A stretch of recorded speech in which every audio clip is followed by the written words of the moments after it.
custom zombie maps over the years have come and gone, but few match the scale and ambition of this World at War classic, and almost none of them leave behind a legacy like it. In this video, we're taking a full retrospective look at World at War's ALCATRAZ.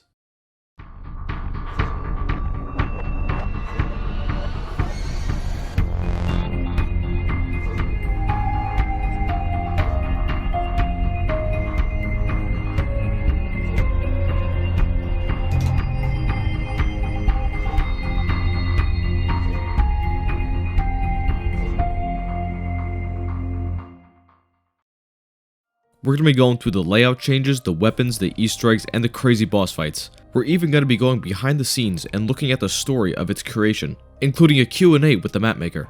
Before we get into it, I have timestamps on the screen for all the sections of the video, and if you're seeing this video within the first 7 days of release, make sure to hype the video to really help out the channel. While you're at it, like and subscribe too to show your support. Anyways, let's get into the map details. ALCATRAZ's layout is basically identical to Mob of the Dead, as expected. However, it does have some additional areas tacked on. You spawn at the docks now, and the layout is significantly changed with more windows and Bible barricades.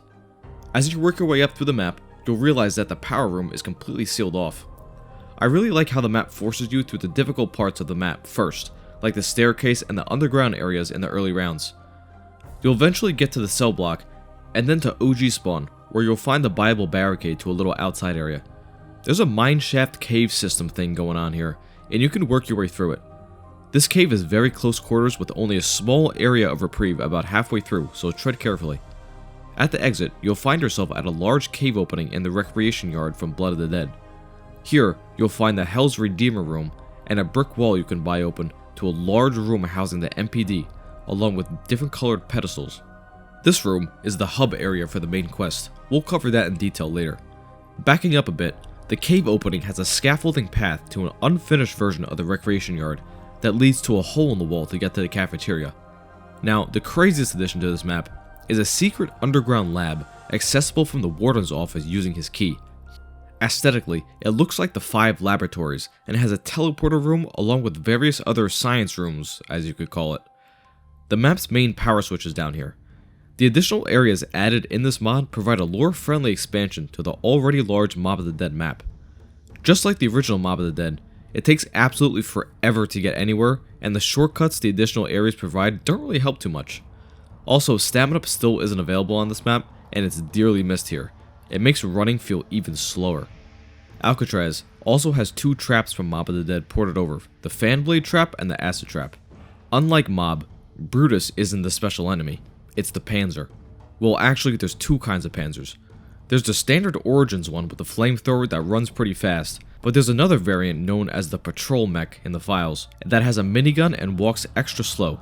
The early gameplay loop and start to the main quest, to no surprise, is very similar to Mob of the Dead. We need to locate the Warden's Key and fill up 3 dog heads to get the Hell's Retriever. The Warden's Key is just an easy jump and grab since there's no afterlife mode. The fact that there's no afterlife mode on this map seems like it's a make or break feature, but honestly, I don't miss it at all. I may be a bit biased because I'm not the biggest fan of OG Mob of the Dead gameplay wise. The 3 dog heads are in the same locations except for the one in the cafeteria. After you fill them up, you can grab the retriever in the usual spot. Now, the Hell's Redeemer makes a return as well, but the unlock process isn't as interesting as Mob or Blood of the Dead, unfortunately. There are 3 blue wolf heads to feed just like the normal ones. One's in the tunnels, spiral staircase, and then infirmary. You don't need to kill the zombies in any special way, and I kinda wish there was some sort of stipulation to getting the kills to count. Maybe a retriever only kills or something would have been nice. These dogs are seemingly custom made for this World at War map, so they don't feel as polished as Black Ops 2, so it might be a bit hard to track how many kills are actually counting. I always find it fascinating and wonder how much a pain in the ass it must be to backport features from future games into custom maps. Pack-a-Punch is reminiscent of Mob of the Dead, as you have to collect parts to try and escape from the island. However, this time it's on a little boat. One part is in the warden's office behind an electric door. The power is turned off by throwing a grenade at electric panels down the stairs in the lab area. The next part can be found in the dryer. Turning on the machine starts a lockdown and spawns a bunch of panzers, so doing this unprepared is probably going to get you killed.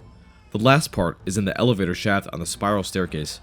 You need to collect a few gas cans scattered around the map to power up the elevator so you can get it on the way up. Once you have all 3 parts, you can go to the docks and build the boat. In a similar fashion to Mob of the Dead, it seems like you're gonna escape Alcatraz, only for something to go horribly wrong and you crash into a different island infested with spiders.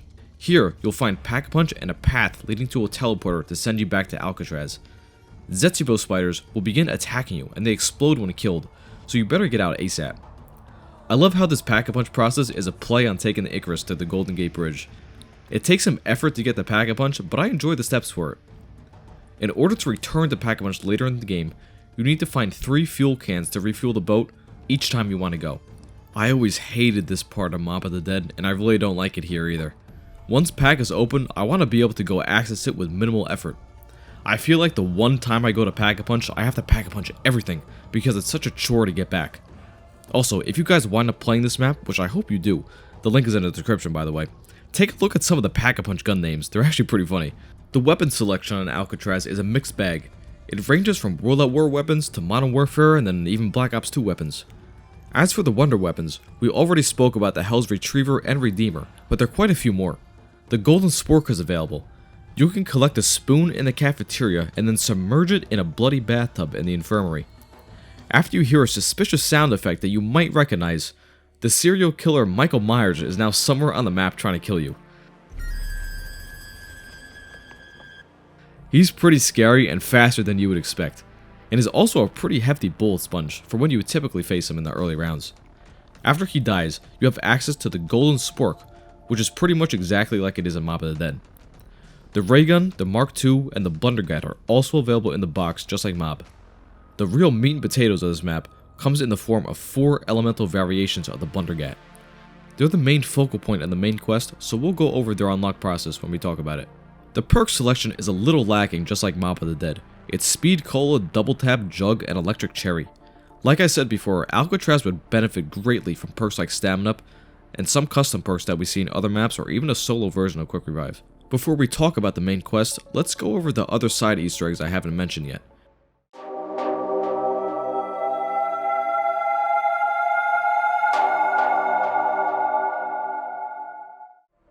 You can get a free Blundergat by blowing up orange skulls scattered around the map with grenades.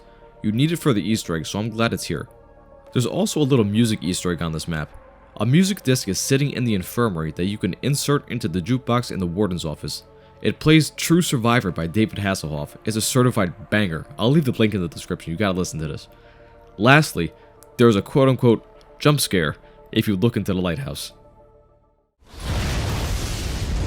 Permit denied. Now let's get into what y'all have been waiting for. The story and main quest of Alcatraz. There's a backstory to the map on the UGX website. It reads as follows. March 21st, 1963. The year Alcatraz Federal Penitentiary closed.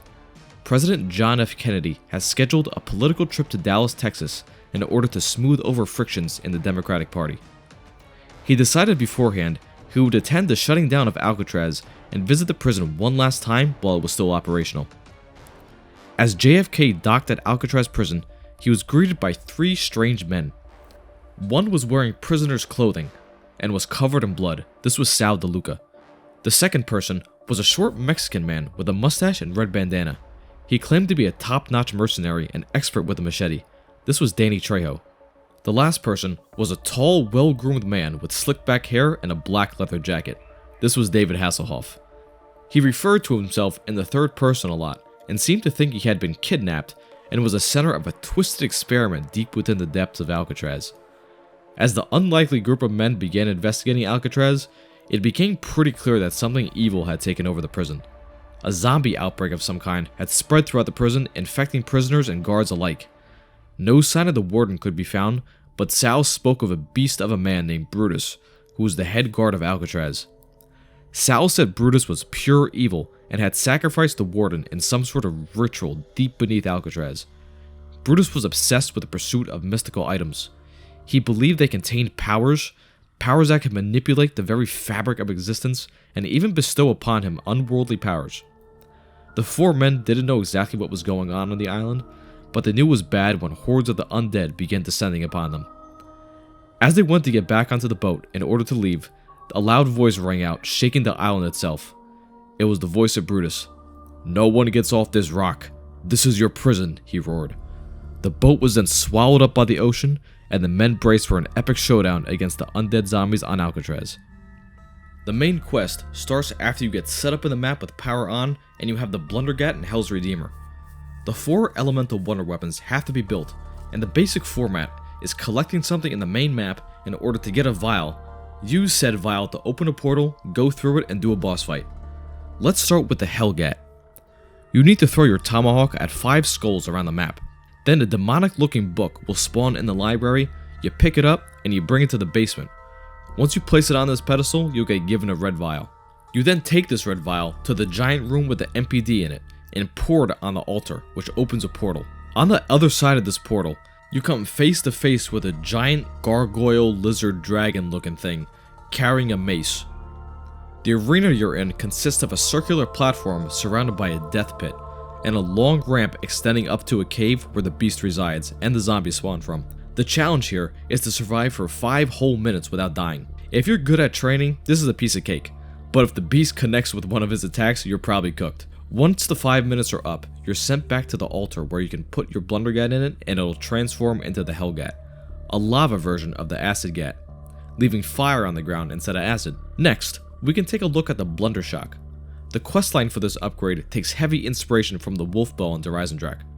The first step is to interact with movie posters around the map in a certain order, just like the paintings on DE. There are 2 set combos, but you can do trial and error to figure it out. Once you get the order, the vial will be on the stairs above Jug, and you have to knock it down with a well-timed grenade. This is just like the wolf skull part of the bow upgrade. When you collect the vial, you might notice that it's empty, so to fill it, we place it in the blue pool in the Hell's Redeemer room. Now, we can do the portal process again. This challenge is a boss fight with the Dark Knight. This guy is a crazy bullet sponge, so come prepared to deal some damage. The arena is a square castle ground with zombies and panzers spawning on all sides. Every so often, a gate will open, and the Dark Knight riding on a horse will charge through and shoot fireballs at you. Once you deplete the Dark Rider's health bar, the horse will die and he'll fall off. This is where the second phase starts.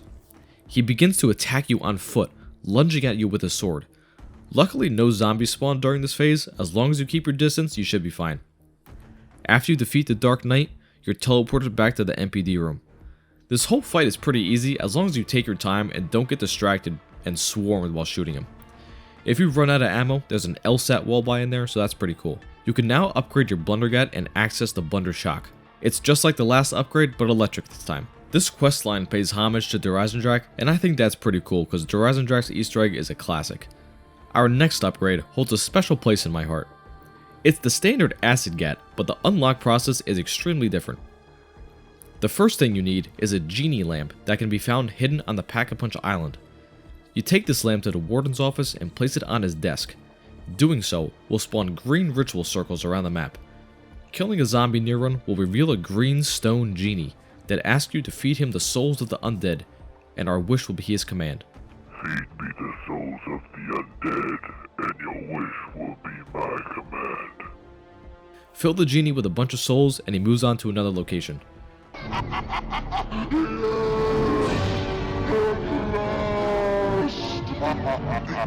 Repeat this soul box a few times, then grab the vial from the warden's desk. The soul boxes are pretty easy, but they make you burn rounds because they take a lot of souls to fill up. The challenge for this upgrade is a maze. Sounds simple enough, but there's something lurking in that labyrinth. Take a look at this clip from a stream I did back in 2017. Oh, oh no, I can just imagine this. It's probably a snake that comes down. No, go with me, Tinhorn. Okay. This way. It's this way. I could just imagine the snake just coming down here. Alright, let's go. I'd flip out if there's like a giant snake that comes down. Dude. Oh my god. I'd scream. I scream. The Chamber of Secrets right here. I hope to god there's a giant snake. That's gonna be so funny. Dude, the basilisk. Oh god. Wait, is it like Chamber No, of Secrets? alright, so we just teleported to like a giant labyrinth right now. Yeah, dude, this is And amazing to happen. There's green water water. everywhere. Green I water. I'm actually a little scared. Yeah, there's like water everywhere. We're wading through it, and The Mark II, bro. I hear zombies. I definitely heard a hissing. Yeah, I it has to be heard some giant- kind of a snake. Oh, there's zombies. Oh. There's a zombie. Oh, what the- You guys, wait. Alright, now Oh, what come. the hell? This There's a way, zombie come right on. behind us. We gotta get to the middle of the maze. Come to this Guys, way, stick in pairs. Look at you. Let's go. Hey, I kind of lost Ohm a little bit. Oh! Oh my god! Oh my god! It instant out. Instant down, Jack, bro. Oh my god. It's cornering me. I'm cornered. I'm so dead. There's a humongous snake chasing you down the whole time while you're trying to find your way out. It can get out of hand pretty fast. If you start getting swarmed by a bunch of zombies and the snake's right on your tail, it's not a good time. It's faster than you, so it will catch up on straightaways, but has a hard time turning around corners, and it does get distracted by monkey bombs, so there's little things you can do to help yourself. You can escape the maze by reaching the middle, but it's always a close call. I have a love-hate relationship with this part. It's so intense, I haven't felt something like this in any other zombies map. You never know when it's going to whip around the corner, so you're always on the edge of your seat. Once you complete it, the acid get is pretty much the same exact thing as the one from Mob of the Dead, just with a little bit of World at War engine jank. The last upgrade we have is the purple one, and I think this whole quest is my favorite out of the 4. You'll see why soon. To start the quest, you need to pick up a purple stone from the labs and place it next to the teleporter elsewhere in the labs. Activating this teleporter puts you back in time. You have to go down the hall and spot a scientist inputting a code into a terminal on the wall. You need to remember the passcode he puts in and input it when you get sent back to the present. I like this callback to Dreisendrach again. That's one Easter egg that really stands the test of time. Now, once you open the door, wait, before I tell you, take a guess. Who's behind this door? I'll let you pause right here. Take a wild guess. It's a clone of David Hasselhoff sitting on the floor. And he wants a piece of pizza. So you have to go back in time again and grab some pizza from the cafeteria. After munching on the pizza, he gives you a stone dragon statue. But let's back up for a second. You have to wait for him to munch on the pizza. You could literally hear him chewing on the pizza. Oh, this is hotter than a popcorn fart. Oh yeah. Anyway, he gives you a stone dragon statue that you can place on the generators and fill up like soul boxes. Once they're full, you can access the portal in this other weird looking room in the labs. This portal takes you to a helipad with a crashed helicopter on it, just outside of a facility kind of building. The skybox is all purple. Before you can get your bearings, you start getting attacked by aliens from the movie Alien. As you fight your way through the building, egg sacs are scattered throughout, and you come across the purple vial. But there's something else. An alien queen hibernating. The second you grab that vial, you better haul ass out of there. You get chased outside and have to zigzag through fences, all while this gigantic queen is up your ass. Just like the snake, this sequence is super intense as you're inches away from dying at all times. As you escape, you go through the portal and place the vial on the purple altar. The last trial awaits. On the other side lies an arena surrounded by a forest. A health bar appears labeled Predator. It's time for a fight. There's a PPSH wall buy, or should I say floor buy, that you can use to help take down the ferocious beast. He charges at you, shooting his shoulder cannon while slashing with his claw. Aliens also swarm the arena, making this fight extremely challenging. My friends and I have died here quite a few times. Once you take him down, you'll hear maniacal laughter and he explodes.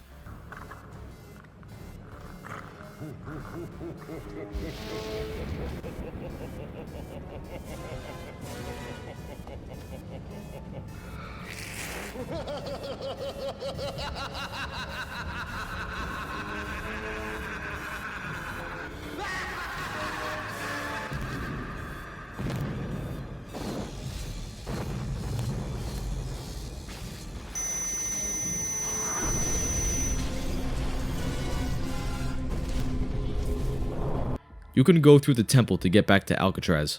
Don't forget to pick up the Predator mask on the way out. It makes you a little bit stronger. The map creator Whippy gave me a few fun facts about this boss fight in particular, so make sure you stick around for the Q&A to hear all about it. At this point, you can build the Blunderhoff. It's the same as all the others, except it makes the zombies bust out in some dance moves before exploding. This is actually the best one. The upgrade quest as a whole is the best of the bunch. I think it's the longest and most intricate. It has some super intense moments with the alien queen and difficult predator fight, and David Hasselhoff is just a cherry on top. At this point in the Easter egg, all of the upgrades should be complete and you can start the final boss. The MPD has opened up and red particle effects sit at the center. Going through the portal puts you in a hellish arena with a giant Brutus standing in a pit of fire. Zombies and panzers swarm you constantly. Brutus has a few attacks he can use against you. Laser eyes, which although very easy to dodge, can disrupt your train as you avoid getting burned. He can throw smoke grenades, which can disorient you as you circle him. He can also drop down and use a slow-moving chest beam to force you out of a particular area. And lastly, he can straight up slam you with his baton. Every chunk of his health bar you take down, you'll enter in a new phase, where he'll sink into the pit, and the type of zombie will change. They cycle between normal zombies, aliens, spiders, and David Hasselhoff zombies. This boss fight is a war of attrition. Brutus has a ludicrous amount of health. You'll be hurting for ammo, but maxes drop at phase changes. There's also a ray gun and PPSH wallbite in the arena if you need it. After probably like 20 minutes of fighting, you'll delete Brutus's health bar, and you'll lift the curse on Alcatraz Island. This boss fight is hard. The sheer amount of enemies, especially the panzers, make this super chaotic. I feel like Brutus's attacks don't really pose a big threat if you pay attention to what area he's denying. After that whole journey, you can finally go to the roof of the prison and fly the plane for 20,000 points to escape the island, almost crashing in the process.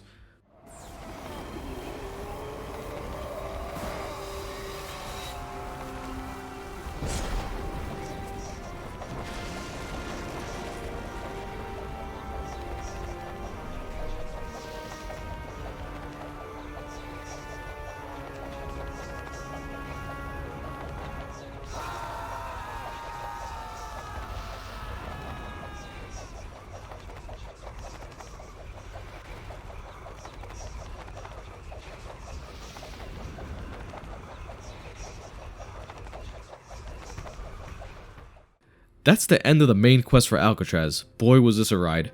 At its basic premise, it's just upgrading 4 wonder weapons in a boss fight. But there's so much to each upgrade, they feel like a full Easter egg in and of themselves. The steps are also pretty intuitive. When this map first came out, my friends and I managed to solve about 90% of the Easter egg ourselves. That's part of the reason why I hold this map in such high regard. The steps aren't stupid, and a little bit of puzzle solving and critical thinking can get you super far here. Some of the challenges are heart attack inducing like the Snake and Alien Queen, while others are a test of skill like the Predator boss fight. A full playthrough of this map will take you about 2 hours probably, which is pretty hefty for a World at War custom map. It's a great time if you run it with a full squad that's enthusiastic and trying to complete the quest. If you wind up doing everything by yourself or doing things solo, man, good luck. It's very draining due to the lack of stamina per quick revive. World at War's Alcatraz has gone through numerous iterations throughout the years, some existing before Treyarch's Mob of the Dead was even a concept. These builds of the map had many cut features and changes compared to what we have today. These old versions of Alcatraz have never seen the light of day. Until now.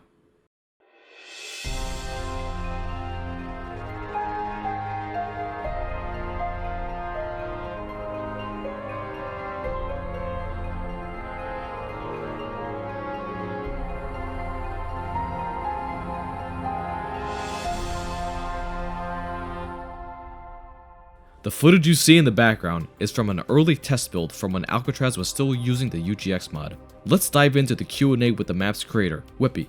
First of all, I want to give a huge thanks to him, he did not have to do this. I managed to reach out through a comment he left on our Easter egg hunt stream from 7 years ago, so that's pretty crazy. I sent a few questions and got great responses back, so I'm going to do my best to paraphrase here and try and get all the details across.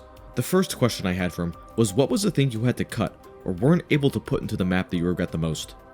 His answer was a lot had to be cut because of World at War's engine limits.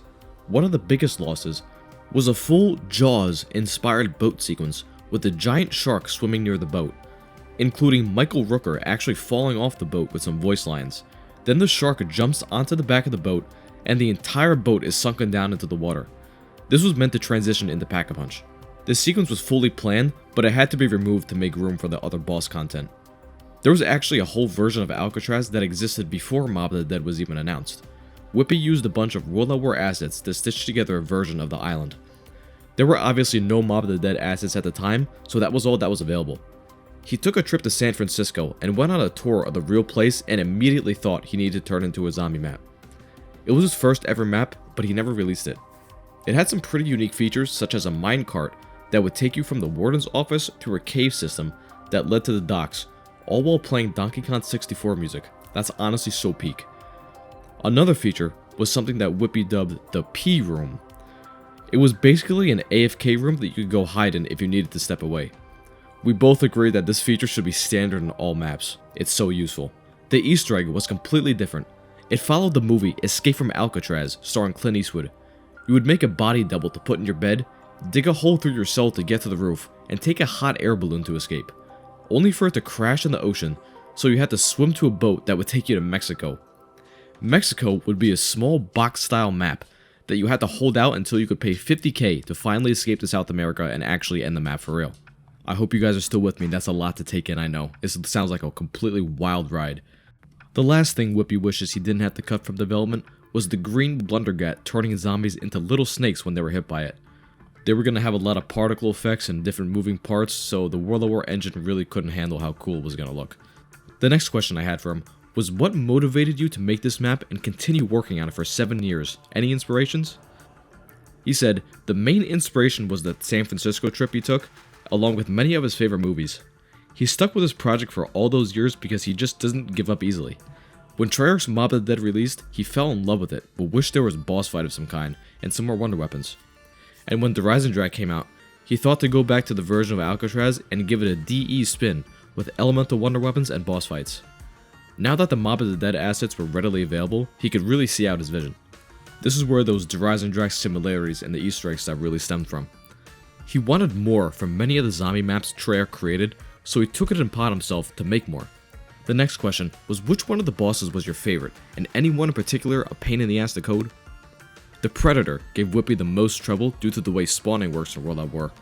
There was one bug that caused every zombie in a round to turn into the Predator. That really must have been a sight to see. The old arena was just a rock and trees, and the Predator would go invisible, and you had to lure him into the water to disable his cloak, but that was cut due to balance issues. Fun fact, when you beat the Predator, that sound of laughter that you hear is actually bugged out. You're supposed to be able to hear him pressing buttons on his wrist in order to self-destruct. So many sounds play throughout this map, the only way you could possibly hear it is if you get there super early on and only using certain guns. Bugs like that are pretty fascinating to me. I can't imagine the limits this map actually pushes.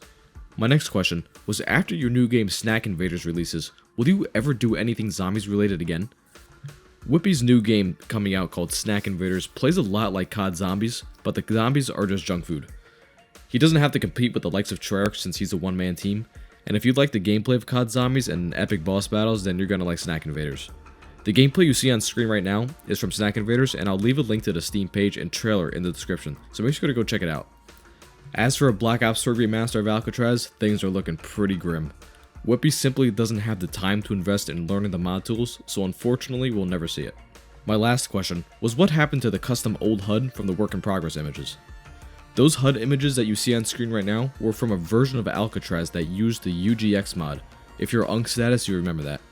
Whippy had to remove it as it took away too many resources from the Easter egg and boss fights in the map. Every limit imaginable was hit with Alcatraz. The map used to actually crash during the final boss during playtests. A lot of code optimization had to be done in order to make everything work.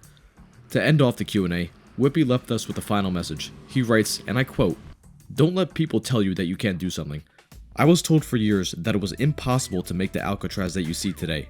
I had several of the big-name people of the modding community at the time tell me it was impossible and that I was wasting my time, but I never listened to them.